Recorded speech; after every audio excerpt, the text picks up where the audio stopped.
descriptive.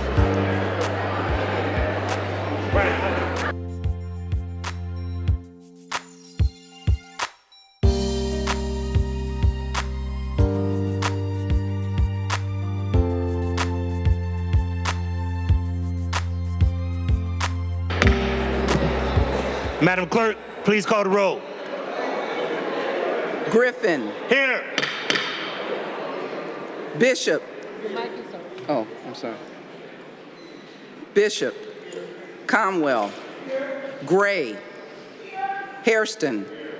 Harsh. House Jones. Jones. Casey. Kelly. Moorer.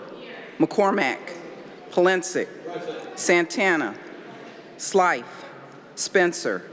Starr. You have a quorum, Mr. President. Thank you. Will everyone rise for a moment of silence, followed by the Pledge of Allegiance?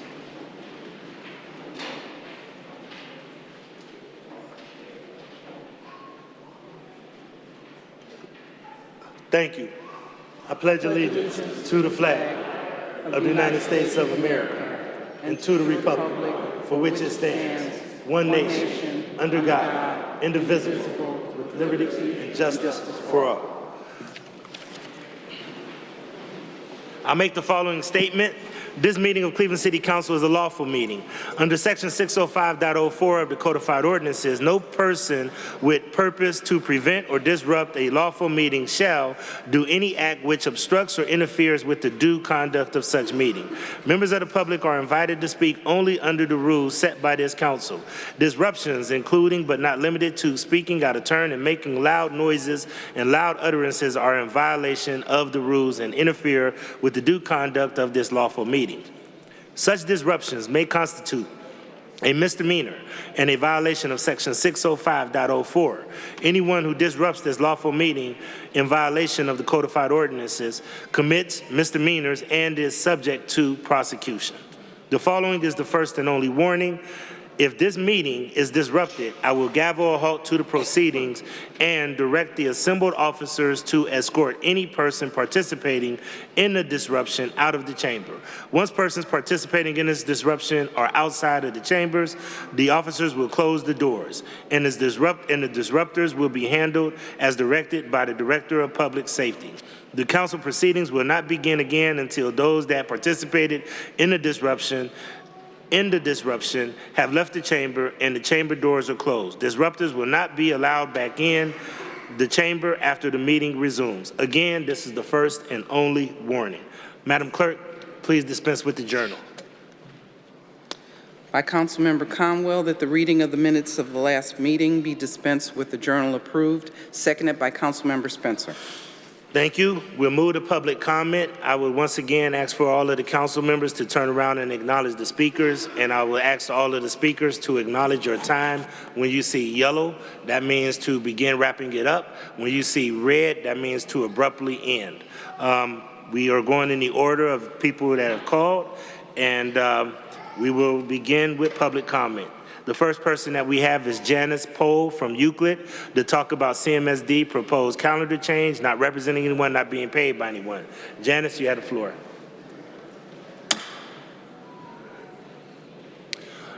And once again, only one person can speak at a time, so please make sure that whoever is the spokesperson, Janet, you have the floor.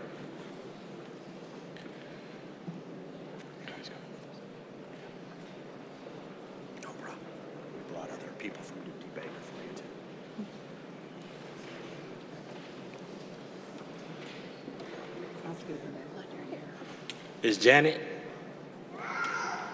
Please proceed. Thank you.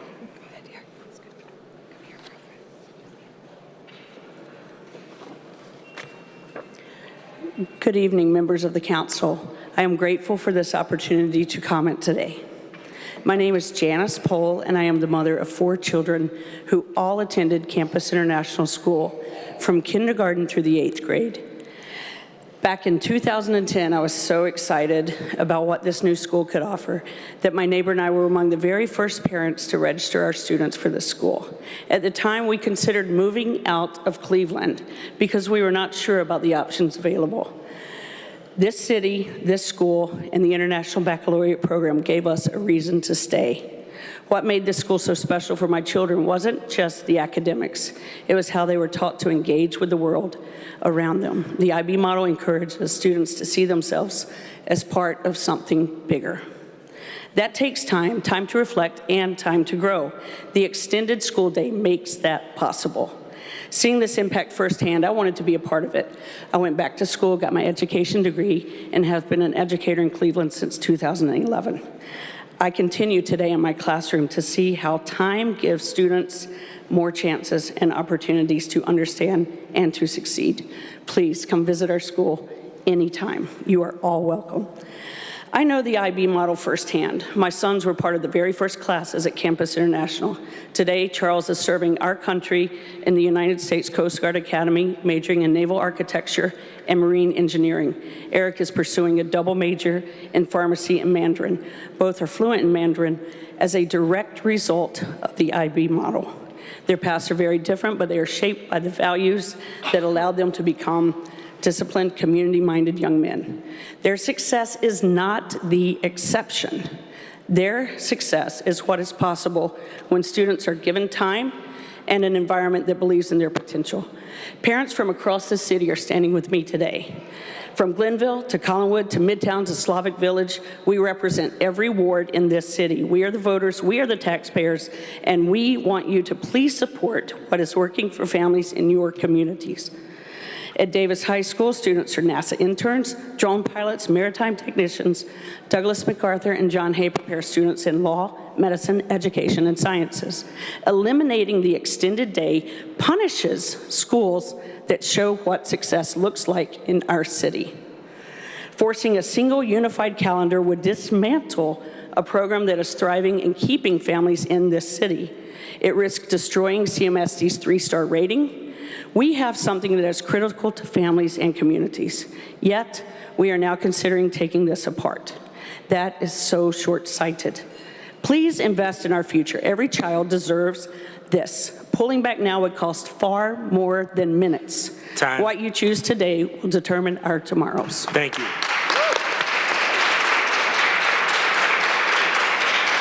Thank you. Thank you all. We'll make room for our next speaker. Thank you.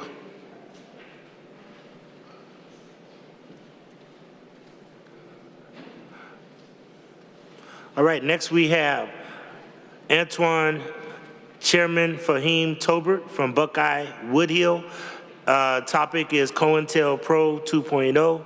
He's representing New Era Cleveland, and he is not being paid by anyone. Mr. Tolbert, you have the floor. Good evening, everybody. How y'all doing today? I'm Antoine Tolbert. I go by Chairman Fahim. I'm the chairman of an organization by the name of New Era Cleveland. And I'll tell y'all a little story. Right, a group of strangers meet up, set out on an adventure. They're lacking specific resources. And they hear about this figure, right, that's called the Wizard. Has access and abundance of resources. So they set out on an adventure to go meet this man, to meet their needs. Along this journey, they're facing adversity, different barriers, and so on and so forth. Go through all of these hoops and loops just to get to this man and realize that behind the curtain is just a man pushing buttons. No real power, no real authority, no real purpose. And that's how people are feeling right now. Bamboozled, hoodwinked. And I titled this COINTELPRO 2.0 because what we're understanding better today than they did in the past was how police informants are used to criminalize community leaders, black community leaders specifically. How things are being manufactured to trump up charges on people that have influence in the neighborhood. So I'm facing a new set of charges right now for chasing a drug dealer out of my community who was selling weed to one of my 13-year-old students. I'm being charged with robbery and kidnapping for chasing a drug dealer out of my community. And I posed this question, because we do a lot in the neighborhood, Man, what would they do if they found out what we did to the human traffickers in my neighborhood? What would they do? How would they criminalize the work that we do if they found out how we're addressing those in our neighborhoods that are killing babies? What charges would I be facing then? People that are setting up shop in a abandoned home in a neighborhood, selling dope in our community. What would they do to criminalize me if they found out how we treat those people? And so, in honor of my birthday, which is today, I did something special. And I just had to come down here to announce it to y'all. I pulled petitions. I'll be running for city council in Ward 3. And I'm so excited. Yeah. I'm so excited because we've done enough talking. Now it's time for action. And so I thank y'all, and I'm looking forward to seeing everybody outside this campaign trail. No amount of money. It's going to be a substantial amount of support for those that got to go out here in our communities and put in work. So I'm looking forward to seeing everybody. Thank y'all. Thank you. Next, we have Austria Everson from Buckeye Woodhill. The topic is love, and she is representing the Love Project, not being paid by anyone. Austria, you have the floor. Hey y'all, how y'all doing? I'm President Austria. I'm the president of New Era Cleveland and the Love Project movement. And sometimes people will talk about us and they may call us gang, street thugs, or these people who patrol these communities with guns, or other things that are not of what we focus on. We focus on love, right? Showing love, modeling love, showing up and being whatever our community needs at any given moment. I worked a long time in corporate nonprofit at Burn Bell Car and numerous other organizations where I got to hear communities cry out for, hey, I need services like this. I need support like this. I need to show up like this. But I find very rarely that corporate nonprofits are willing to change their services to match the community. So we focus on partnering with grassroots organizations that are willing to meet the needs of the community at where they're at, their door.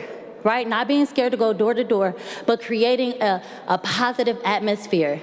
Having a music, food trucks, just a loving environment. Bringing the resources straight to their doors. Right? We have a community clubhouse where we support communities. We encourage community grassroots organizations to have their programs inside of our space to create this one-stop shop where community feels supported and they feel loved. We also do our engagement walks in the high traffic, high crime areas where there is gang violence, trafficking, all numerous things, and we show a presence of love. We open up car doors, we pump gas, we ask people how we can support them. We are not there as violence or gang members or anything like that. We are there as residents to show residents that it's time to wake up and it's time to love each other. We cannot only require you guys to do what is in our best interest, it's our jobs to get up and pull in what we're supposed to do. Each and every one of us was born to have a gift. We have a special purpose and our job is to dream and figure out what that is and bring that to the table. You guys are not enough. It takes every single one of us, every single person sitting in their bed to get up and figure out, hey, I can donate at least 1 hour or 1 hour a month and $1 a month. If everybody can do that, what could we do and what could we see in our communities? People need a viable option to see that I can love and that we're not going to continue to repeat history. We continue to be weaponized through the governance that is supposed to support us.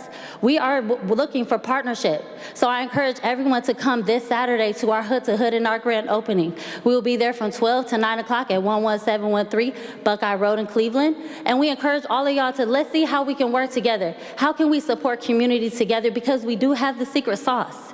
And I really hope that everyone really hears my heart and know that this is love. We cannot keep doing what we've always done. We have to do something that we've never done before. Thank you very much.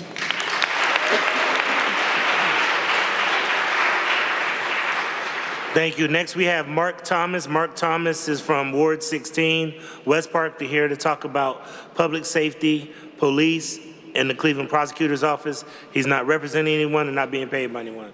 Mr. Thomas, you have the floor.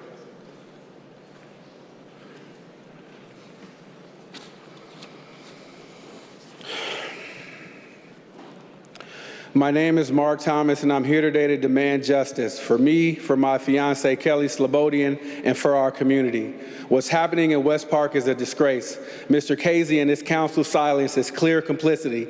It's become painfully clear that some of you cannot or will not see past your chosen racial or cultural narrative to face the truth. From 2019 to 2021, Kelly and I reported disturbing behavior from Stephen Rogers and his family, behavior that was predatory, racist, and deeply invasive. Despite 2 mediation meetings required by the city prosecutors, Rogers canceled without consequence. He grew tall weeds and bushes to spy on Kelly and installed 5 cameras pointed directly at our home.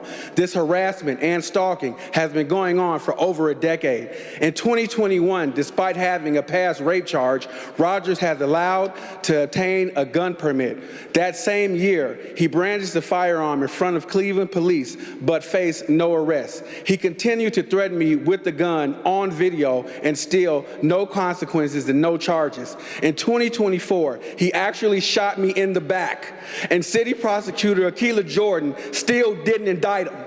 Being a black elder does not excuse you from rape, stalking, or attempted murder. Kelly and I have been harassed, stalked, and attacked, and this council and the city refused to act. Why? Because it doesn't fit your narrative. Because I'm a black man in an interracial relationship accusing another black family of a hate crime. That shouldn't make us invisible. That shouldn't cost us our home, our safety, and our lives. On October 2nd, 2022, 6 of the Rogers relatives attacked Kelly and I on our porch. It was caught on video. They were arrested, but somehow Stephen Rogers wasn't arrested and was allowed to press charges against me. And Akilah Jordan, the county prosecutor, and Judge Jennifer O'Donnell dropped our case based on those false allegations. In 2023, with the help and work of the Public Defender's Office, my name was cleared and I was found not guilty by a jury of my peers.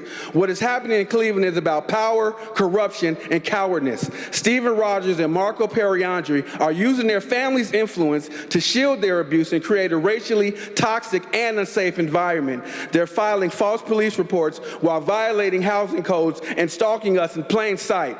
Come see the cameras, the overgrowth, the staring faces. Watch Channel 19 and Kelly Kennedy reporting on what happened to us. The city is supporting and shielding people who tried to kill us. This council is 70% black, and yet you all standing open as hate crimes are allowed to occur against Cleveland residents. You're letting people suffer. Me, a black man, brother, and dismissing it because it's inconvenient to your place for continued power. Time. Thank you. We demand action. Time. Time.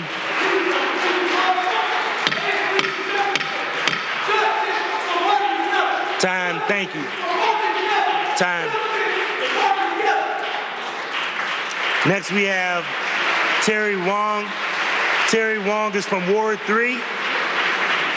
Terry Wong is here to talk about the Community Police Commission and democracy.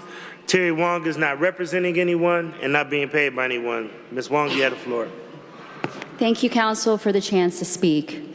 In moments of great crisis, when history is not only being made but lived, it becomes even more essential to speak truthfully about what is happening around us. Over the past year, we've seen students across the country rise up in protests. Last week, those protests broadened as millions of Americans filled the streets, including right here on West 25th, in defiance of rising fascism. As I watched, I kept returning to a central question. What are we really fighting for? What are we defending? The end of genocide in Gaza, the survival of democratic institutions, the First Amendment? All of these are urgent and worthy causes, but beneath them, I hear something deeper, a unified cry from the community, not just to be heard, but to be addressed. That's what representative democracy is supposed to be, a contract between the people and their government. We grant you power to serve the common good so the rest of us can live our lives in peace and dignity. When that contract is broken, what's left? The opposite of democracy, fascism. Many of you call yourselves Democrats. You claim that you stand with working people, but in practice, you have ignored the public's will, and worse, violated their constitutional rights. Nearly 60% of Clevelanders voted for issue 24, which became Charter 115.5. Some East Side precincts reached 90%. Even on the West Side, where many police officers live, 40% still supported issue 24. Yet buried in the charter is a loophole, disguised as ambiguity. With the exception of no more than 3 police association representatives, no member may have served within 5 years as a law enforcement officer. At first, I thought member meant police representative, but it may refer to commission member, meaning that all 13 commissioners could be ex-police, as long as 3 or fewer are tied to associations. I'm sure Law Director Mark Griffin is eager to pursue just this argument if I take him to court. How does a structural flaw that cuts out the community on a community police commission arise, unless it is by design? And what are the odds that I was the only commissioner out of 13 who defended community-centered police accountability, unless it was rigged, unless some of you in this room worked very hard to silence the will of the people? This is why I said last week that it's starting to resemble, to me, a criminal conspiracy. Time to come clean and listen to the people you took an oath to serve. Thank you.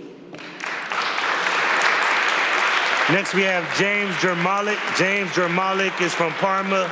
James Jermalik is here to talk about St. Vincent's Charity Hospital. He's not representing anyone, not being paid by anyone. Mr. Chairman, no offense meant, but can I address the audience? You got 3 minutes, sir. I said no offense meant, but can I address Please proceed, sir. Okay. Holy Mary, Mother of God, pray for us sinners now at the hour of our death. Amen. Okay. The Lord's help came last night on Channel 5. It showed a group in Chicago called Heal Palestine, brought in a 14-year-old with one leg from Gaza to Chicago for medical treatment. 3 other children were brought as well. There were 2 other cities as well. This is the first opportunity I've gotten in 15 months. In Chicago and other cities, the state of Massachusetts was featured in an expose. Private equity firms are taking over Catholic hospitals' debt, cutting staff, then selling the hospital for a profit and leaving poor people without a hospital. Come to me to help Gaza babies after the city council meeting. We'll have a short meeting. We can arrange a later meeting, and I can contact you. In my first speech, I called this the Marie Antoinette City. Only after the speech, again, God came to my aid. They began running a series on Marie Antoinette. France was in debt, and the king had to go to the bank again and again and again. This Sunday coming up, they will be getting to the stage of violence and the debt causing a revolution, the French Revolution, and the beheading of all the royalty by guillotine, the king, the nobles, and Marie Antoinette, who when they told her the people have no bread, she said, let them eat cake. This is the only film no liberal media will tell you. What happens when a country gets into debt? The country is 37 trillion in debt, probably the only time in history a nation has gotten so much in debt. If you will help me on Gaza, save babies, God Jesus will come to help your needs. These doctors and nurses that went there said they have never seen such suffering and tragedy. They see burn victims without anesthesia. Recently, the only functioning hospital was bombed. Our bombs are killing these Palestinians. The Palestinians are divided. Hamas wants land. Others want to escape Gaza.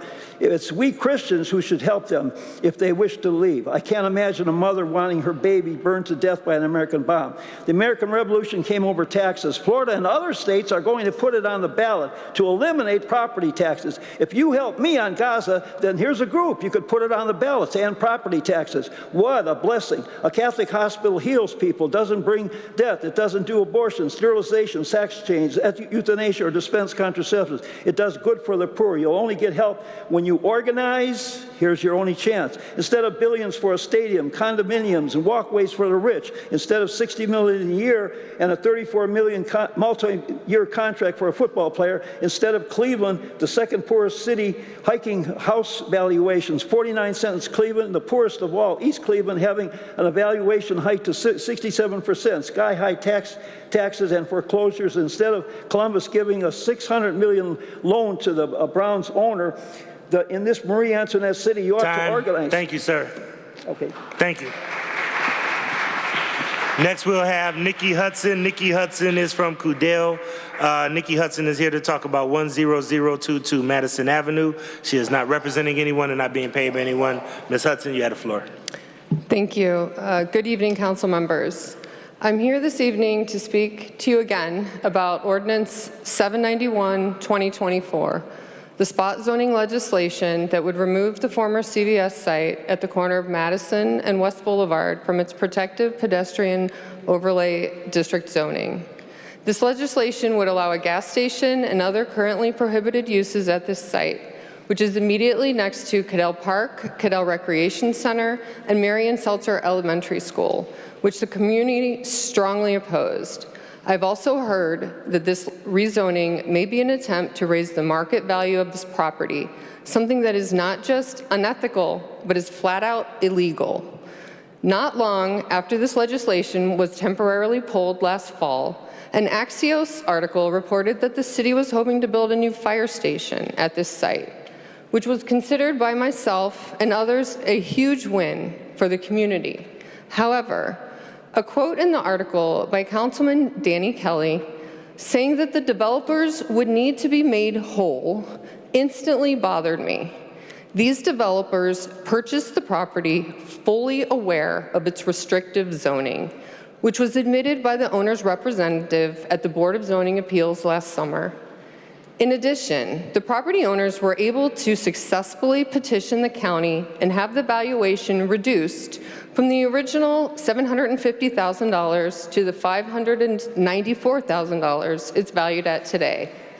I can't say for certain what exact dollar amounts have been discussed in negotiations with the city over this property so far, but I have submitted a public records request regarding this information. And if the city pays a large premium over the assessed value, we should all be very alarmed.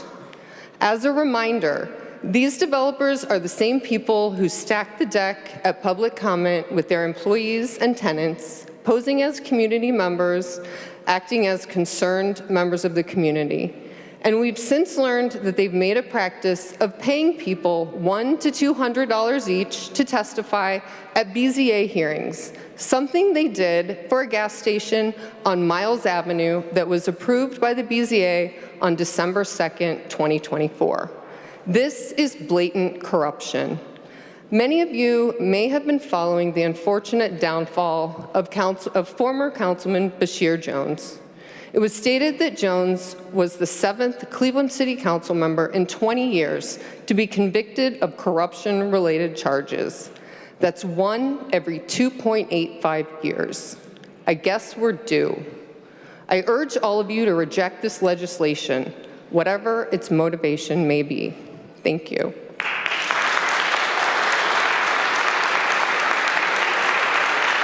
Next, we have Stacy Stigett from Collinwood. Stacy Stigett is here to talk about the mayor's responsibilities to Cleveland school children. She is not representing anyone and not being paid by anyone. Stacy, you have the floor. Good evening. My wife and I have 3 children, 2 of whom are CMSD students, and we are residents of Ward 8. CMSD's plan to put all the schools on the same calendar, as advanced by the mayor's education chief in her email dated February 14th, 2024, will increase in educational equity in our city. To that end, I strongly urge Mayor Bibb and members of City Council to encourage the school board to vote no on the CEO's proposed calendars for next school year. Leave the calendar as it is for one more year and assess which extended calendar schools are effective. For the 26-27 school year, maintain those program models that are effective and restructure for schools that are struggling in a way that supports student success and is fiscally responsible. My kids go to CIS, and we hear lots of comments about how our school gets everything and handpicks students, and neither of those things are true. CIS, Campus International School, admits students through the same lottery as every other school in the district, and the student body reflects the demographics of the city perhaps better than any other school, with the same 100% free and reduced lunch rate as every other school in the district. There's talk that the extended calendar schools seem to perform better because they are criteria schools. But not all of our high-performing schools have admissions requirements. Campus has none. It's simply not true that a disproportionate number of white students attend extended calendar schools. In fact, 63.6% of students served by CMSD are Black, and 66% of the students served in the extended calendar programs are Black. Here's an apples-to-apples comparison that I think shows the inequity that's created by this proposal. If you compare two criteria schools, Bard Early College on the west side, which does not have an extended calendar, and Science and Medicine on the east side, which does. Science and Medicine has a higher percentage of students scoring proficient or better, higher graduation rate, but lower cost than Bard on the east side. This proposal will enable nothing to change for the West Side School that enrolls proportionally more white students, but the East Side School that serves predominantly black students will lose out. And if that isn't inequity, I don't know what is. In everyone's mailbox, you will find a copy of a handout that looks like this that explains some of the statistics, as well as one copy of a 46-page report that I produced last school year that, I'm sorry, but everybody has to share because it's 46 pages. So please, urge the school board to make a decision that preserves what makes CMSD special, advances educational equity, and balances the district's finances. Thank you.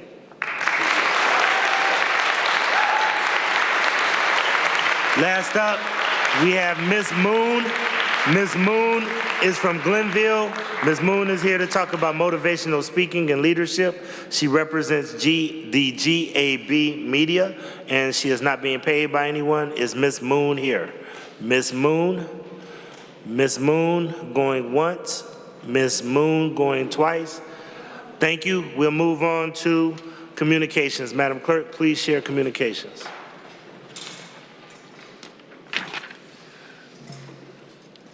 File number 459, 2025, from Jaden Baxter, Office of the Mayor. Notice of grant acceptance from the George Gund Foundation of $5,000 for support expenses for the Junior Mayors Association. File number 460, 2025, from Director Callie Mersman, City Planning. Notice of gift acceptance valued at approximately $170,000 from Cuyahoga County of installed bicycle racks and signs for shared mobility parking hubs across the city.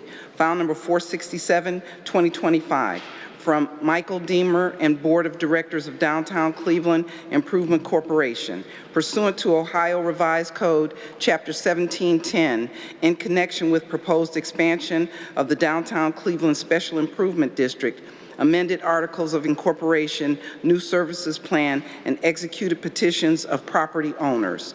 From the Ohio Division of Liquor Control, file number 461, 2025, regarding a new license application at 7415 Superior Avenue, Ward 7. File number 462, 2025, regarding a transfer of ownership application at 1306 West 65th Street, Ward 15. Thank you. Are there any condolence resolutions? Resolutions of condolence by Councilmember Starr for Francis McGarry, by Councilmember Conwell for Dawad Ali, by Councilmember Conwell for James Edwards Williams, by Councilmember Conwell for Melvia Watson, by Councilmembers Griffin and Starr for Anita France. Thank you. Are there any other condolence resolutions? Councilman Michael Polinsky. Thank you, Mr. Chairman. Madam Clerk, would you please hold out a number from Miss Maddie Adams? Thank you. So noted. Are there any other condolence resolutions? Councilman Hairston. Hold out a number for Kenneth Dunnigan and a number for George Edwards. George Edwards. So noted. Thank you. Are there any other condolence resolutions? Is that Mr. George Edwards from the trades, the Black Trades Association? So it's a different George Edwards? Okay. All right. Some council members were wondering. Okay.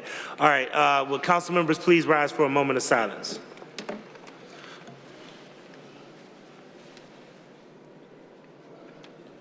Thank you. Congratulatory resolutions. Resolutions of congratulations by Councilmember McCormack for Ed Eckhart Jr., by Councilmember House Jones for Virginia Bynum on her 100th birthday, by Councilmember House Jones for Village of Joy, Birthing Beautiful Communities.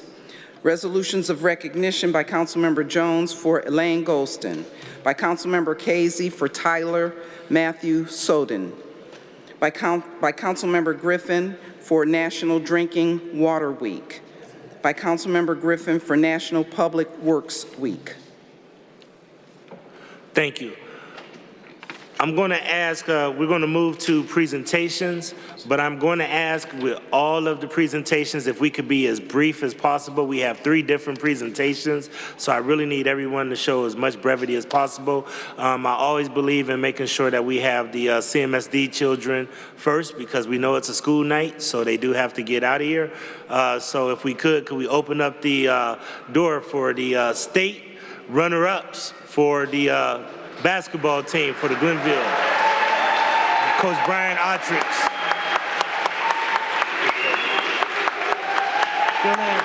Fill in all around. All up here, all around. Let me fill in all around. Fill in all around.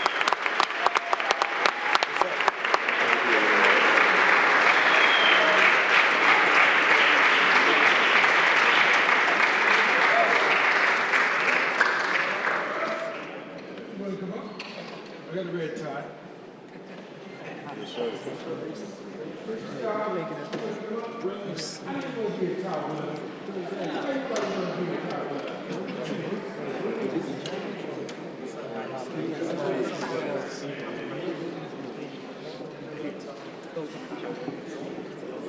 This is so important. Matter of fact, we have 2 council presidents here with us as well. Council President, Cuyahoga County Council President Dale Miller is here. To support you guys, we have, where's Anthony at? Oh, okay, he's coming up, Anthony Harrison. Well, you young just like the students are. Very, very bright, very, very intelligent, young. Right next to me is Councilmember Mike Polensik. My gorgeous wife from Cuyahoga County Council, this is your district. Council President Blaine Griffin, where you at? There you are, right here. You know what? We would love to have Barbara and Robert Norton come up as well. So the Glenville Nation is here for you young people. And Ginn Academy too. We're here for you. Because we like the work that you did, and you did it with passion, and we like what your, Mayor, I'm sorry, you blended, yeah. You had a great move, and we really like it. And your coach, your new coach, Brian, he teach you character. Brian teach you character, which is very, very important. And so all throughout the neighborhood, people were talking about you guys. You might not know it. They were talking about you. Councilman. They sure did. Councilman, Glenville, the basketball team. Everywhere I would go, to the stores, to the gas stations, everybody want to know who are we? The home of the mighty Tar Blooders, and they were talking about you guys. Talking about you. And as you will see out here right now, the Tar Blooded Nation, please stand up. They came down here to support you in the cold and in the rain. They came down here to support you guys. He's going to say it again, please, too, again. So, before we give out these awards, I want to yield to Councilmember Mike Polensik. To the staff of Glenville, to the staff of Ginn Academy, my honorable colleagues, Mayor, Mr. President of Council, we're so proud of these young men. What I've learned a long time ago, there's a great sense of pride, not only in athletics between Glenville and Ginn Academy, but it's also about being somebody. It's about academic excellence as well. So again, I want to thank the coaches, the staff, for everything that they've done for these young men. And again, we expect continued great things out of these young men as they go forward in life. Councilman Hairston, come on up. I'll be brief. Well, again, congratulations, young men. You know what it is, a pleasure to be here to celebrate another success from Glenville High School. Ain't that right? Another success from Glenville High School. You know, oftentimes our communities make the news for the bad things, but tonight we are here to celebrate something positive that our young people have done in our neighborhood. Athletics not only teaching them how to be great ball players or football players or track stars, but it's teaching them how to be good humans. good people, great citizens. And so tonight we just recognize you all. We thank you for your commitment, your dedication to not only yourselves, but your community. Thank you to the staff, the coach, and the community who came out to support them. Thank you. Thank you very much. You want to say anything, dear? You good, Mr. Mayor? So, where's the coach at, Byron? We're going to give this to you to give out to all your players, because we appreciate you. So, on behalf of the 374,000 residents in the city of Cleveland, we say 390? Yeah, you're right about that. We want to say congratulations to you. Congratulations. And the Ginn Academy and Glenville High School, Mike Polensik, basketball team proudly represented our city of Cleveland in Ohio Division IV championship game on March 21st. Notable listings, put my glasses up here, the Honorable Mayor Justin Bibb, the Honorable Council President Blaine Griffin, the Honorable, oh that's me, Councilmember Kevin Conwell, the Honorable Anthony Harrison, the Honorable Mike Polensik, Cleveland City Council, the Honorable Vice President, that's you, dear, Yvonne M. Conwell, Cuyahoga County Council, CEO Warren Morgan, PhD, CMSD District CEO, and Desiree Powell, Athletic Director. Byron, this is for you.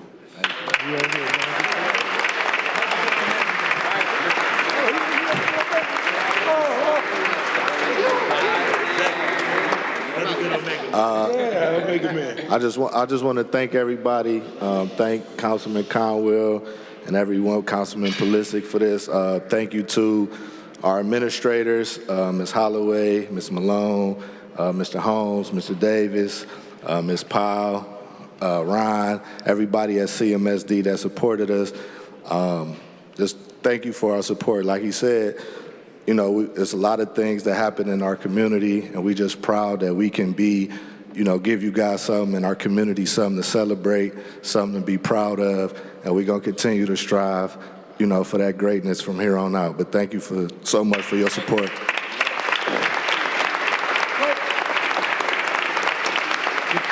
Your coach have your certifications, your certificates. We're going to move forward and everything, but he'll hand it out to you, and we really, really appreciate it. Any more pictures, and then we'll go and yield. All right. She says tighten up. Aren't you Bill? Come on, Anthony. Bring it. Mayor, come on. You said that at the right time. I do. That's the mayor. It's the mayor. It's a hot mic, boys. That's right.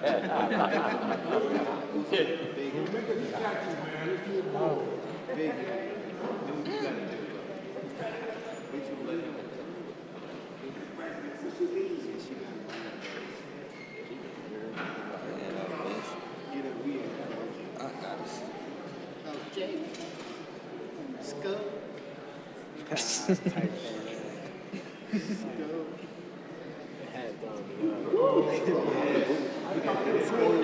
That man chain is the chain. Gotta be the chain.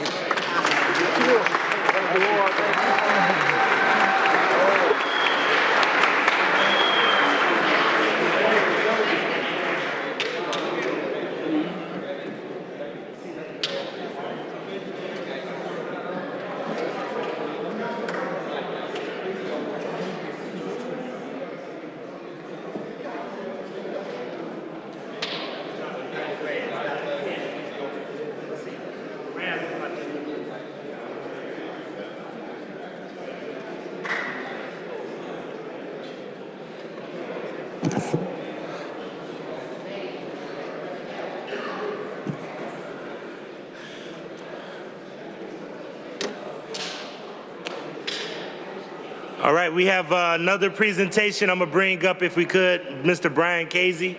Brian Casey has a presentation, and if we could open up the well for Councilman Casey's guests.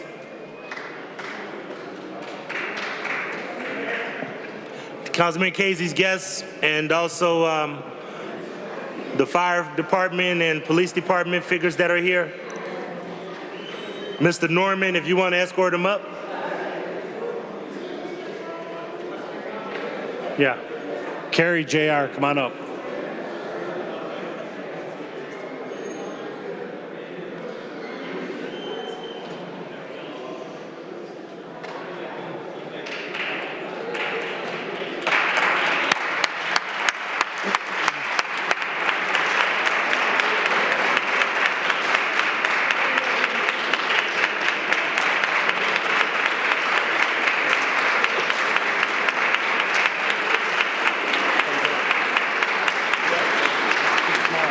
It's okay.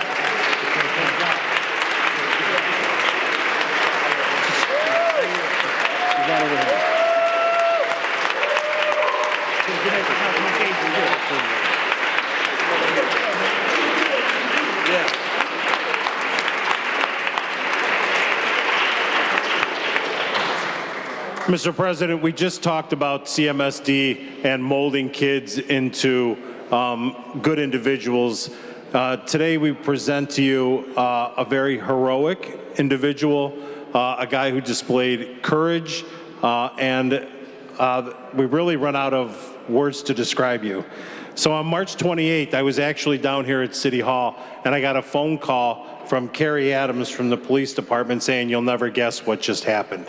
And talk about turning a tragedy into heroism. So on March 28th, a house on Sacramento Avenue became engulfed in flames.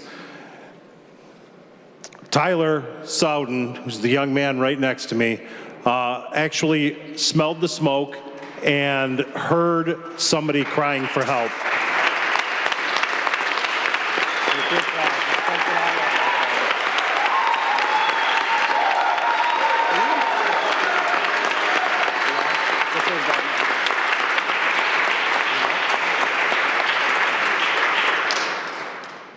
This kid jumped into action.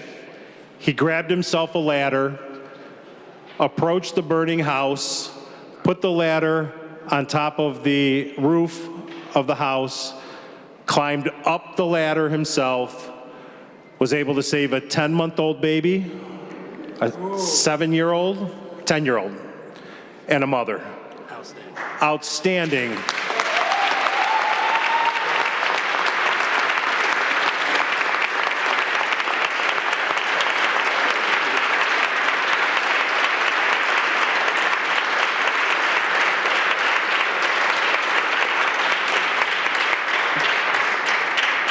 And if any of you have seen the video of this incident, that house was literally engulfed in flames when this young man jumped into action.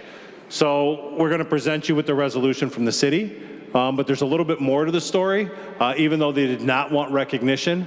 As they were driving by, 2 police officers just smelled the smoke and approached the house, got out of their car, jumped some fences, took off running toward the burning house, and they were able to rescue a dog and an elderly individual who was living next door, whose house had always caught fire, who had also caught fire.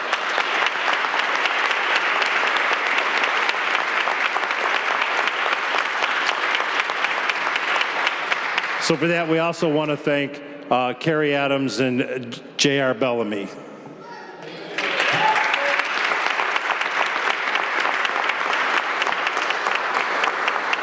Tyler, whereas members of Cleveland City Council, as well as the citizens of the city of Cleveland, take great pride and pleasure in recognizing the bravery and selflessness demonstrated by you, a young man whose courageous actions went above and beyond in the face of danger on Friday, March 28th.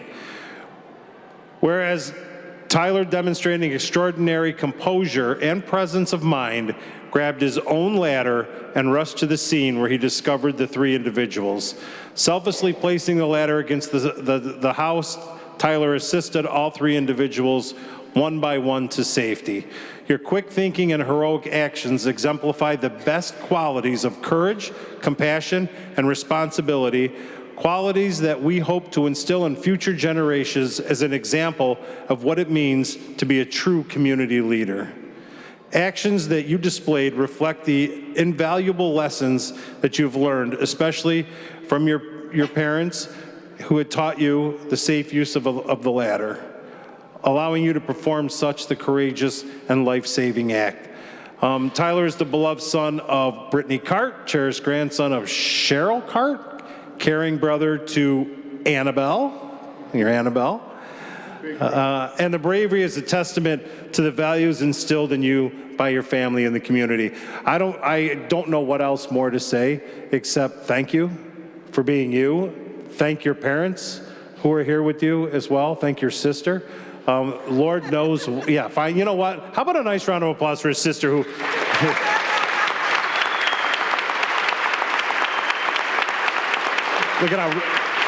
look how red she got in the face. This kid has received so much recognition, but it really is a family value that has been distilled in you. To your stepdad, to your mom, to your sister. As the Ward 16 councilman, I always have this saying down here, this is how we roll in the 1-6, right? So you really are an example of what every human being should be like. The way you jumped into action, your heroics, there's no more words left to say except thank you. And I believe Mike Norman, Lieutenant for the Chief of Police, would like to say a word. Well, on behalf of Fire Chief Anthony Luke and all the members of the Cleveland Division of Fire, we're very proud of you. We're very thankful that you were there before we were able to get on scene and make that rescue. I mean, that's something that firefighters dream of. That's what we train for. That's what we're equipped to do.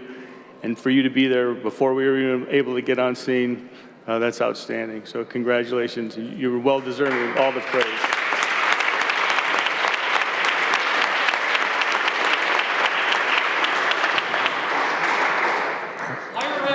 All right. And then be it resolved that the council takes great pride and pleasure in recognizing Tyler Matthew Soden for his heroic actions, compassion, and remarkable display of bravery during the fire on Sacramento Avenue, Cleveland, Ohio, on March 28, 2025. The council further extends its deepest appreciation to Tyler, reminding us of the power of individual courage, the importance of helping others, and the impact one person can have on a community in need. Tyler, thank you very much for being you. Want to say something? Sure. Mom, you want to say something? Here you go.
As Tyler leaves out, if we could, as Tyler leaves out, we have one more presentation, and Councilwoman Jenny Spencer, if we can open up the well for her guest, Councilwoman Jenny Spencer.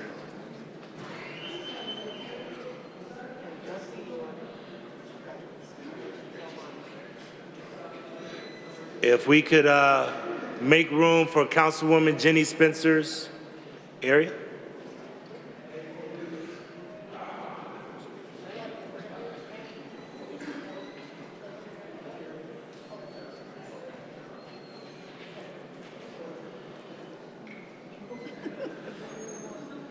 All right, thank you. All right, we are going to have Councilwoman Jenny Spencer, if she could come to our right. Councilwoman Spencer. Right. Thank you, Council President. I welcome any other members who wish to join me are welcome to come down as well. This is in regards to a resolution that was sponsored by all members of this body. Okay, I think we're all, please, you're all welcome to come down, any member who wishes to join. So tonight we are acknowledging the passage of Resolution 443-2025, co-sponsored, as I mentioned, by all members of this body, declaring tomorrow, Tuesday, April 8th, 2025, National Library Workers' Day in Cleveland, Ohio.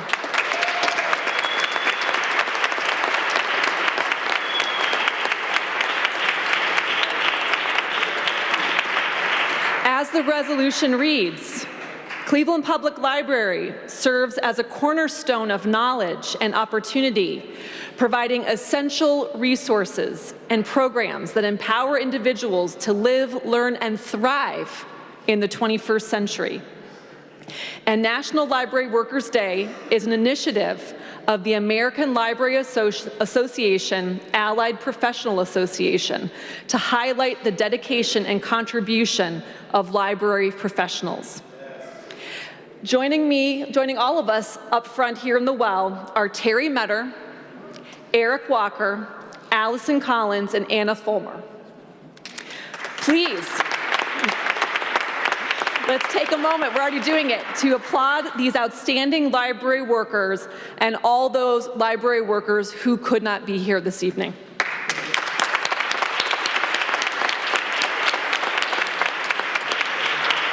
As a co-sponsor of this resolution, I also have to shout out the phenomenal Tamara Stewart, who is my librarian at the Lorraine campus in Ward 15. Thank you, Tamara. The resolution also encourages all residents to recognize the efforts of library workers, take advantage of the invaluable resources offered by libraries, and express their appreciation for the essential role libraries and their staff play in enriching our communities and our nation. But there is one more ask tonight, one that library patrons and citizens are not used to, but will be needed now more than ever: advocacy. Advocacy. There are threats to our public library system, both from the federal government and here in our home state of Ohio. The Ohio House of Representatives biennium budget would eliminate the Public Library Fund. If passed, it would reduce funding for the libraries in Cuyahoga County by nearly 25%. We have Cuyahoga County representatives right here, County President Dale Miller and Yvonne Conwell from our Cuyahoga County Council. If passed, it would reduce funding for libraries in Cuyahoga County by 25%. Cleveland Public Library could experience an approximate 11% overall decrease in its operating budget. The Trump administration has placed the entire staff of the Institute of Museum and Library Services, or IMLS, on leave. The IMLS's primary function is to award grant funding to museums and libraries across the United States. Grants such as reading tutoring services and upgrading internet and book search technologies. We must resist. We must resist. In Ohio, the call to action is to call your representative and Ohio House Speaker Matthew Huffman today. This budget will be voted on this week, if not tomorrow, then on Wednesday, to urge them to restore the Public Library Fund to 1.75%, which was designated in the governor's proposed budget. Speaker Huffman's number is 614-466-6344. 614-466-6344. And back to our resolution this evening. It is my pleasure, Terry, if you can come forward. Terry reached out to make sure that library workers would be recognized this evening, that April 8th, 2025 would be designated as National Library Workers' Day in Cleveland, Ohio. I am so grateful for your advocacy, for elevating the work that you all do for our community and the service every day. We are so grateful. And with that, it is my honor to bestow this resolution on behalf of all members of council.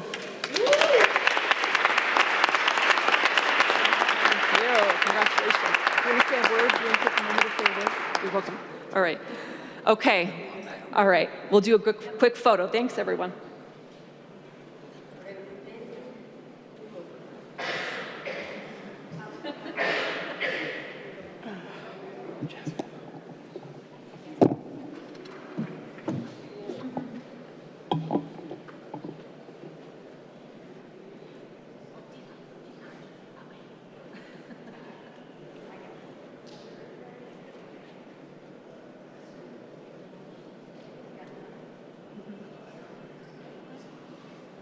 Mayor Bibb, would you like to join us? Okay, we're going to hold for the mayor.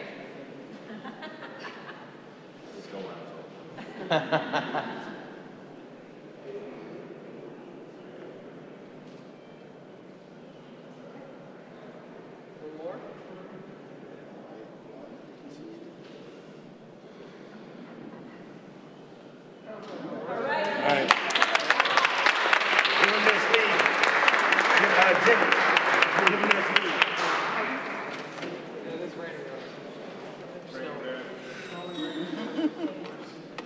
All right, thanks everybody for their patience.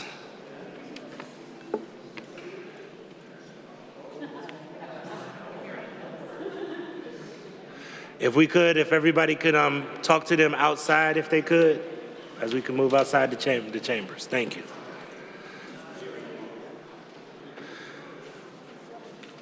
All right, Madam Clerk, first reading, emergency ordinances referred for administrative review and committee review. Ordinance 463, 2025, by Council Members Casey and Griffin, by departmental request, authorizing the Director of Public Utilities to enter into one or more requirement contracts without competitive bidding with Business, Inc. for the purchase of various proprietary equipment and services to maintain and replace existing components of various drinking water systems for the Division of Water, Department of Public Utilities for a term of 2 years. Ordinance 464, 2025, by Council Members Casey and Griffin, by departmental request, authorizing the Director of Public Utilities to exercise the first option to renew a contract with Partners Environmental Consulting, Inc. to provide environmental, health, safety, and engineering services for the Divisions of Water, Water Pollution Control, and Cleveland Public Power, Department of Public Utilities. Ordinance 465, 2025, by Council Members Conwell, Hairston, Bishop, and Griffin, by departmental request, authorizing the Director of Parks and Recreation to enter into an agreement with Cleveland Cultural Gardens Federation to co-sponsor the 2025 One World Day. Ordinance 468, 2025, by Council Members Conwell and Griffin, by departmental request, authorizing the Director of Public Health to enter into a lease of certain space located at Northern Ohio Blanket Mills Building at 3466 St. Rocco's Court with Blanket Mills Prime Tenant LLC or its designee for a term of 10 years with the public purpose of establishing and operating a healthcare clinic. Thank you. First reading, emergency ordinances to be passed. Ordinance 466, 2025, by Councilmember McCormack, consenting and approving the issuance of a permit for the Pigskin Classic 5K on November 29, 2025, managed by Hermes Sports and Events. Read the motion to suspend the rules. By Councilmember Conwell, that the rules be suspended and the legislation just read be placed on final passage, seconded by Councilmember Spencer. Call the roll. Griffin, Bishop, Conwell, Gray, Hairston, Harsh, House, Jones, Casey, Kelly, Moore, McCormack, Palencic, Santana, Slife, Spencer, Starr. 16 yeas. Call the roll on passage. Griffin, Bishop, Conwell, Gray, Hairston, Harsh, House, Jones, Casey, Kelly, Moore, McCormack, Palencic, Santana, Slife, Spencer, Starr. 16 yeas. Thank you. First reading, emergency resolutions referred for administrative review and committee review. Resolution 469, 2025, by Councilmember House Jones, recognizing National Black Maternal Health Week, April 11th through April 17th, 2025, and declaring this week Black Maternal Health Week in the city of Cleveland, and honoring the efforts of Black-led organizations driving systemic change in maternal health and committing to supporting initiatives that promote equity, healing, and thriving communities. Thank you. Second reading, emergency ordinances to be passed. Ordinance 230, 2025, by Council Members Casey and Griffin by departmental request, authorizing the Director of Public Utilities to exercise the first option to renew a contract with Johnson Controls Fire Protection LP for inspection, testing, and service of proprietary fire protections, life safety systems, and replacement parts for the various divisions of the Department of Public Utilities. Ordinance 237, 2025, by Council Members Conwell and Griffin by departmental request, authorizing the Director of Public Health to enter into an amendment to a contract with Ohio Public Health Association to provide additional temporary staffing and to change the term of the contract. Ordinance 293, 2025, by Council Members Casey and Griffin by departmental request, authorizing the purchase by one or more requirement contracts of materials, equipment, supplies, and services needed to repair, replace, and maintain the high-voltage static transmission pipe-type cable system components and for emergency oil spill cleanup, including labor and installation if necessary, for the Division of Cleveland Public Power, Department of Public Utilities, for a period of 2 years with 2 one-year options to renew, the first which is exercisable through additional legislative authority. Ordinance 294, 2025, by Council Members Casey and Griffin by departmental request, authorizing the purchase by one or more requirement contracts of labor and materials necessary to maintain, test, evaluate, repair, or replace roofs and appurtenances, including but not limited to roofing systems for the various divisions of Department of Public Utilities for a period of 2 years. Ordinance 383, 2025, by Council Members Santana and Griffin by departmental request, authorizing the Director of Finance on behalf of the Office of Prevention, Intervention, and Opportunity to enter into an amendment to a contract with Youth Opportunities Unlimited to increase contract funds to recruit up to an additional 150 youth applicants and to hire 4 additional job coaches for 2025 and to exercise the renewal option.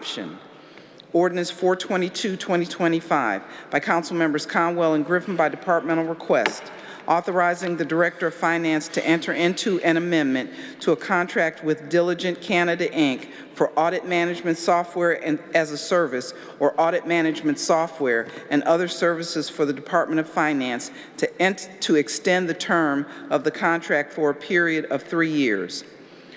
Ordinance 425, 2025, as amended, by Council Members Conwell and Griffin by departmental request, authorizing the Director of Public Health to enter into a contract with the Ohio Department of Health to perform environmental-led investigations of residences of Medicaid-eligible and non-Medicaid-eligible children, and to enter into one or more contracts with various agencies, entities, or individuals to provide services necessary to implement the ordinance.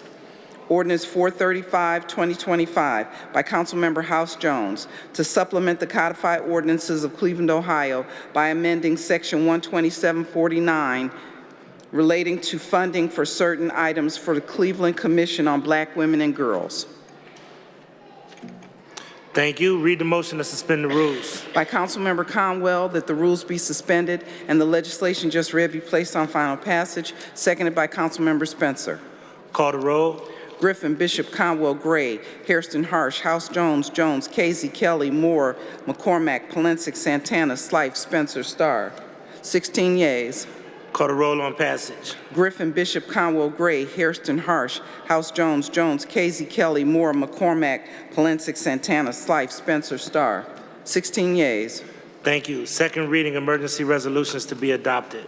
Resolution 431, 2025, by Councilmember House Jones, recognizing April 2025 as Reentry Awareness Month. Read the motion to suspend the rules. By Councilmember Conwell, that the rules... Councilman Richard Starr. 431. So noted. And I would like to be added to that if I'm not already. So noted. Thank you. Any objection to all members of Cleveland City Council recognizing Reentry Week? Okay, if we could have all members of Cleveland City Council added to that resolution. So noted. Thank you. Call the roll.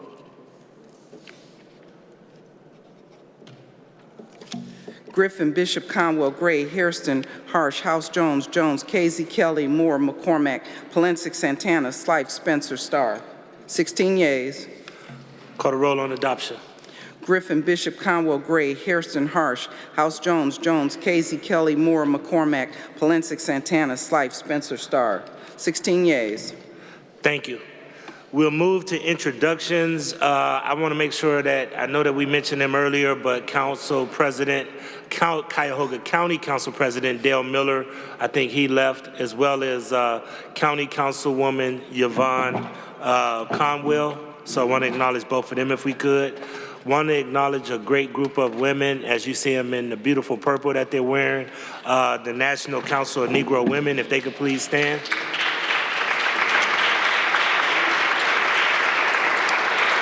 And I see Ensign Loving with them, Attorney Ensign Loving, so good to see all of you guys.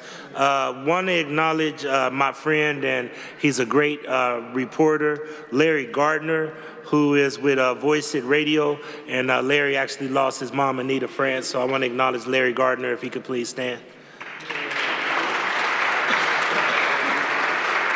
I know Councilman Harrison and a couple others acknowledge Anita France, so Larry, you have our sincere condolences on behalf of council on the loss of your mom, okay? And then I have to acknowledge one of my newest brothers in the Omega Psi Phi Zeta Omega fraternity.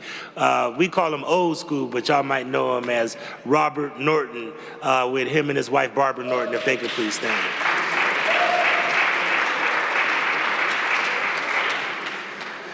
Thank you so much for being here today, Norton family, and glad to see you be part of the team, Brother Norton. Thank you. Any other introductions? Any other introductions? Any other introductions? Seeing no other introductions, we'll move to announcements. Any announcements? I do want to make a very brief announcement. Tomorrow morning, Councilwoman Jasmine Santana will be moderating a panel that I will be participating in. I know that each of you have gotten a personal invite from the Greater Cleveland Partnership with their CUBE Symposium. I forgot what CUBE stands for, but it's around construction and construction industry and a lot of what we've done around the community benefits ordinance. So if you're available, stop by the Huntington Convention Center. I'm sure Mr. Nance and others will be glad to have you.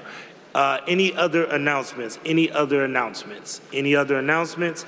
Seeing no other announcements, I'll move to miscellaneous. Councilman Kevin Conwell, you have the floor. Thank you. I was glad to see that Council Lady Spencer brought the library down. Let me say this, when Venerable background history, institutional knowledge, when he was over the library, all the library, matter of fact, Kasich, it was Governor Kasich, and that administration downstate was going to cut the same way this is being cut, the funding for the library. I got to tell you, Cleveland, we stood in front of Cleveland Branch Library. Toledo was headed down. All towns and villages, all roads was heading to Columbus. Was heading to Columbus to fight for the library, advocacy. And I was going to talk about that today. I might have to grab my buddy, my partner, Starr, Richard Starr, and we head down to Columbus to fight also for the library. And if you want to come along, Joe Jones and the other ones too, they got to see us down there battling for the library, because a lot of things happen in the library. And matter of fact, this morning, someone told me, they said, Councilman, I used to go to the libraries to do my papers because I didn't have a computer. It's a gathering place. You need the libraries. We just cut a ribbon for the MLK Library on January 24th. Now we got the Glenville Library also. June 14th, we'll be cutting a ribbon. We'll have a ribbon cutting there. So the people have to see us fighting for it. And we'll leave here, but I got to find out. I'll call to find out where we're at. Is it going to the State House or the Senate? And then we have to go down there. They have to see us down there fighting. And it will be other groups down there as well. So I don't mind doing that, heading downstate. And I'm glad you pushed the resolution. You and I were talking. I'll call the state rep, and we got to do what we got to do. They got to see us down there. So thank you very, very much for doing a resolution and pushing it. But all roads lead to Columbus. Thank you very much. Thank you, Councilman. Councilman Kerry McCormick. Mr. President, we're on miscellaneous, is that correct? Yes. All right, great, thank you. Mr. Chairman, I rise tonight to recognize a momentous occasion in our city's history on, what is today, Monday, Friday? Cleveland moves? Friday, this past Friday? Friday, got it. It's been a long week or so. Mr. Chairman, on Friday, the Cleveland Moves plan was announced and adopted by the Cleveland Planning Commission here in the city of Cleveland. For many, many, many years, residents in Cleveland have been asking for safer roads, Mr. Chairman. Safer roads to ride a bike on, to wheel a wheelchair on, to cross the street, and safer roads to drive your car, quite frankly, as well as to walk and take transit and all the other modes that folks get around the city of Cleveland. Mr. Chair, as I've noted, and my colleagues can reflect, as well as the mayor, anytime we're in a community meeting or town hall, we hear the concerns of our residents for the way people speed and utilize our streets today. After a long period of time, a tremendous amount of work from the planning department, planning staff, communities, other folks here, sustainability, really all hands on deck approach. A plan to significantly increase the safety in our roads was adopted by the Cleveland Planning Commission.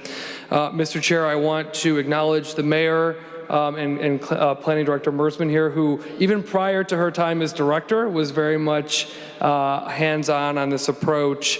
As the chair of the Transportation Safety Committee, Mr. Chairman, I will tell you, prior to this administration, it was kind of like walking through Cuyahoga River sludge to try to get some of this work done. And I want to acknowledge the mayor because kind of week one, he's like, why isn't this stuff moving? And we had a long conversation about kind of how to get it done and move it forward. Mr. Chairman, you and I sat down and you said, tell me about this complete street stuff. What do we need to get done?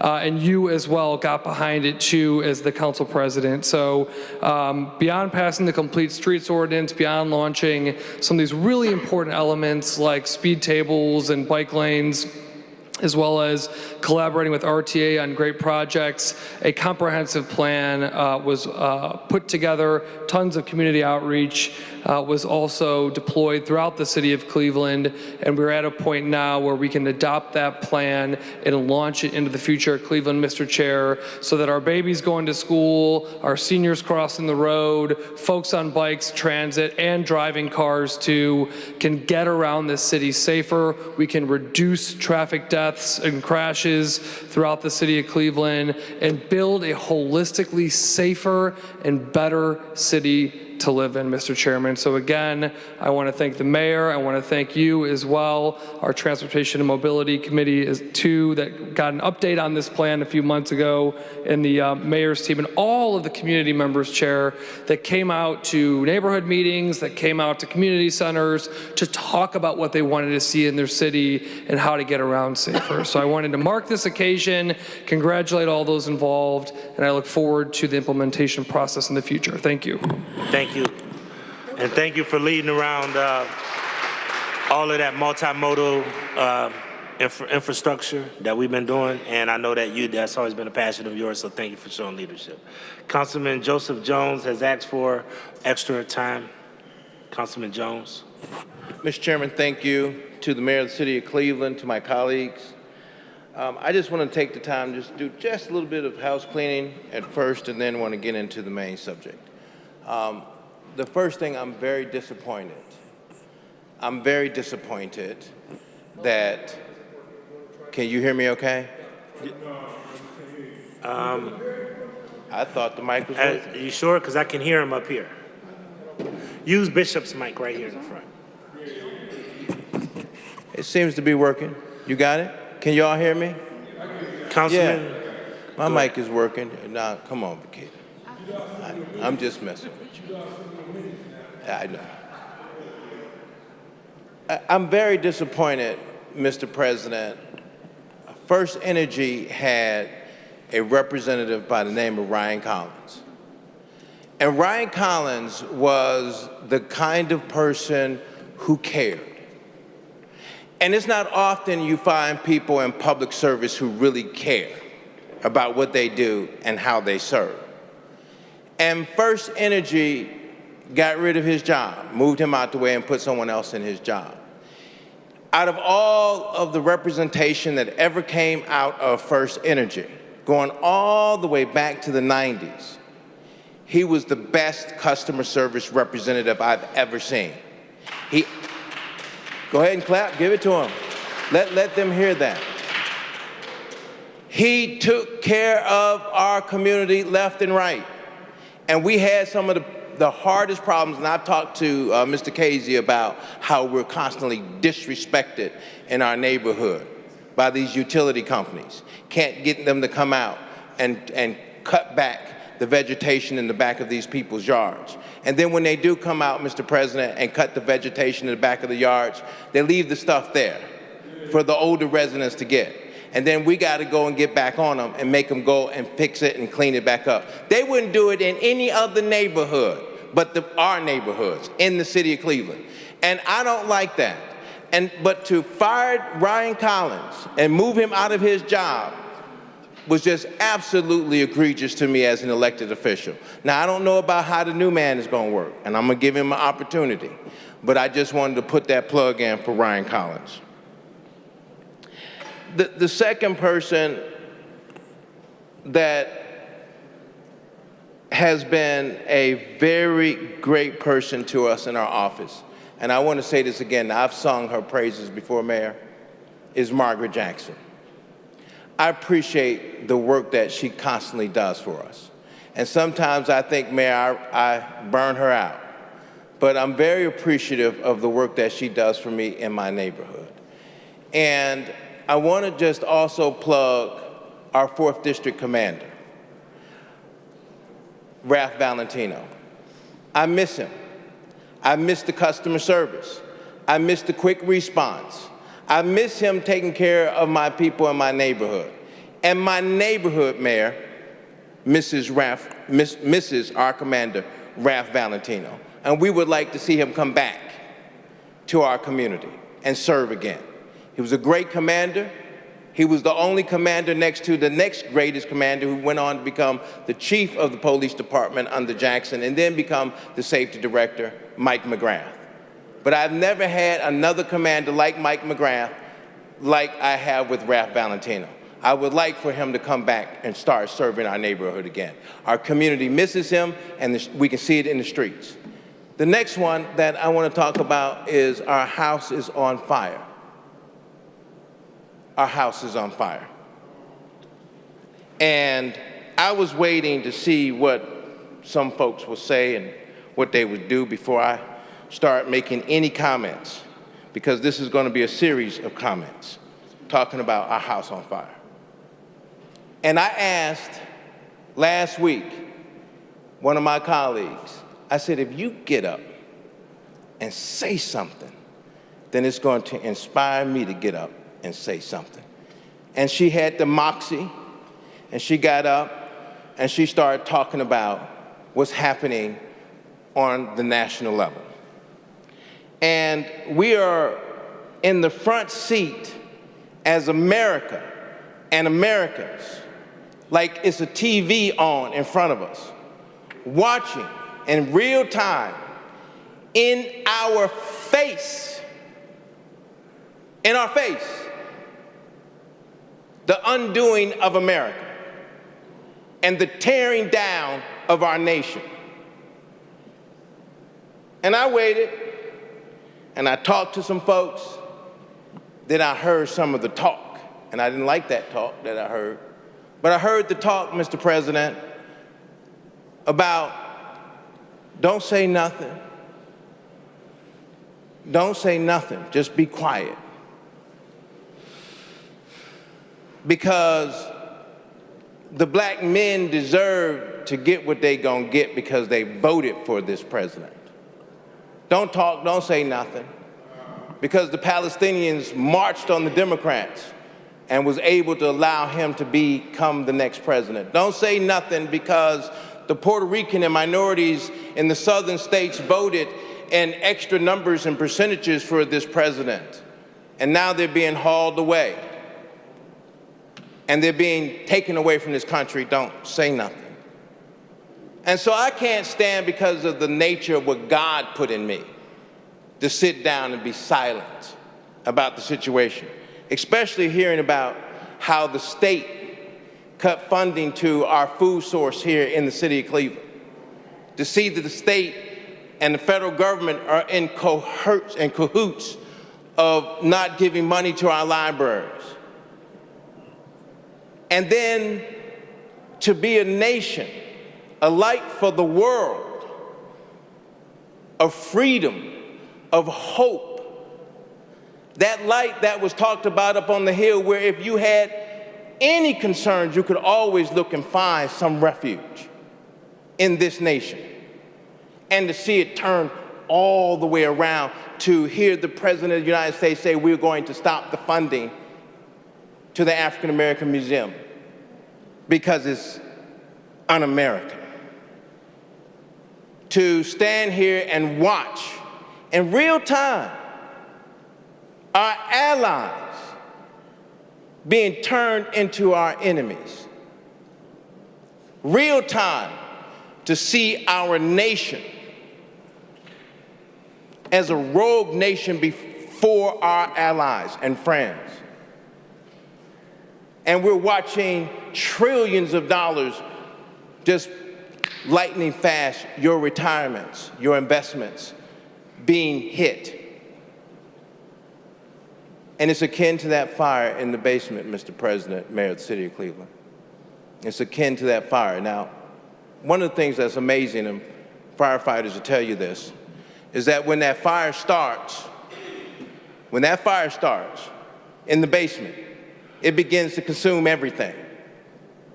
And when you smell the smoke, if the carbon monoxide don't knock you out, because all America looks asleep right about now, and they're gonna probably be knocked out by the monoxide, that you don't have minutes to get out of that fire. You got seconds, because that house is gonna go up real quick and fast within seconds. So I'm happy that the young man was alert enough to get into that window and save those people, because had he not done that, they would be dead. So right now, our house is on fire.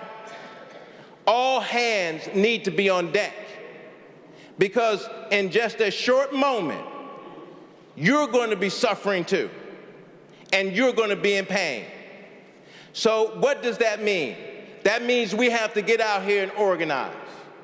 That means we have to set up legal teams and put them together with an agenda so that we can send a strong, forceful message to Washington, D.C., not here. Councilman. And so, Mr. President, as I wind it down, we have a responsibility to organize, put our legal teams together, our think tanks, in order to combat what's happening to us right now. Thank you, Mr. President. Thank you, Councilman. Councilwoman Stephanie House-Jones. Yes, I just wanted to do, so we have a reminder that tomorrow is the last day to register to vote in this election. And most people will be like, well, what are we voting on, y'all? Well, we are supposed to be voting on, I think, a state issue 2, which is a proposed $2.5 billion bond for construction that was put forth by the state. Now you think to yourself, how could we be voting on this, infrastructure bond that the state wants? At the same time, last week, if people were not tuning in, last Tuesday, the finance chair of the Ohio House of Representatives, as well as the president of the Ohio House of Representatives, they did their press conference. It was just the two of them last Tuesday that talked about all these things that they are proposing in the operating budget. And then on Wednesday, they actually released what they were going to do. And if people did not pay attention, I will tell you what is proposed in the operating budget that has come from Speaker Huffman, Matt Huffman, and Chair Brian Stewart. It is proposing the elimination of state elected school board members, the elimination of the child tax credit, the elimination of the lead abatement program, reduction in libraries, reduction in food funding, reduction in the infant vital fund, reduction in the Ohio Housing Trust Fund. They are busy. They are busy. And again, at the same time, while they released the budget so people could look at it a little bit on Wednesday, it is slated to be voted this upcoming Wednesday. So Ohioans never really got an opportunity to really look at, you're talking about billions of our dollars. We don't get to look at it. They just want to push it on through. And so I guess I am coming today to really ask Clevelanders, to make some phone calls tomorrow to Matt Huffman and Brian Stewart, and I'm gonna give y'all their phone numbers because they need to hear from y'all. Hold on one moment, because I'm like, this is just absolutely absurd. And the reason why I'm talking about this, so we know we are about to go later on this month, I think even this week, the Cleveland Metropolitan School District will be having these school meetings to talk about the pending school closures that are going to come in our city as a result of an irresponsible legislature who is not funding. If people paid attention to the press conference last Tuesday when they were questioned, President Huffman and Finance Chair Stewart were asked about, well, what about the Patterson plan, the fair funding school? Because we know the way we fund schools in Ohio is unconstitutional. They said they would say, oh, it's too expensive. It was too expensive. And so versus working on real property tax relief that everybody has been asking for, they said, oh no, well you can get it from school districts if they have more than 25% in their reserve funds. The responsibility is on the state legislator to do right by our people. But I'm gonna close mine because I'm gonna give y'all these numbers, because please call these people. Let's start off with Senate President, no, we ain't get to the Senate yet, we're still in the House. Speaker Matt Huffman, he is at, if you wanna email him, he is at rep78@ohiohouse.gov. His telephone number is 614-466-6344. Again, that is for President Matt Huffman. Next, we have, well, that's just the main one. There's a couple of other ones, and there are other lists going out, but we should not sit idly by, people. We cannot allow what is happening in our state, the destruction of our communities, to just go by where we just don't say anything. So again, tomorrow on your lunch break, before you start your work, make a call and make your voices be heard. In addition to that, call your elected representatives to say no to this budget as they are proposing. At the same time, we gotta close schools. You're gonna tell me you're gonna put some money for billionaires to devastate our city even further, to build the Browns and the Cincinnati Bengals? This is foolishness, y'all, and we need to let people know we are not gonna take this. And let your state representatives and your state senators know you will watch how they vote in this budget, and on Wednesday they need to vote no on the state budget. Thank you. Thank you. Councilman Charles Slife. And I will be very brief because basketball starts in 15 minutes. But to build off, Councilman House Jones said people said it's too expensive to fund schools constitutionally. About 5 years ago, the state's rainy day fund was $2.5 billion. They've created a rainy day fund by taking money away from cities, from schools. It's now at about $3.5 billion. That's billion with a B. So the money's there. The money's there because we gave it to them. And now they're proposing to cut libraries. They're proposing to cut schools. All of these things while they amass more money for their billionaire friends. So I think that's important context. The money's there. Our money's there. $3.5 billion rainy day fund. point number one. Number two, there is this election coming up, and I got some media out about this, but I want to take the opportunity. 30% of, in the redistricting, 30% of Cleveland's polling locations, voters' polling locations have changed. The polling locations, by and large, are the same locations, but people are being asked to report to different places.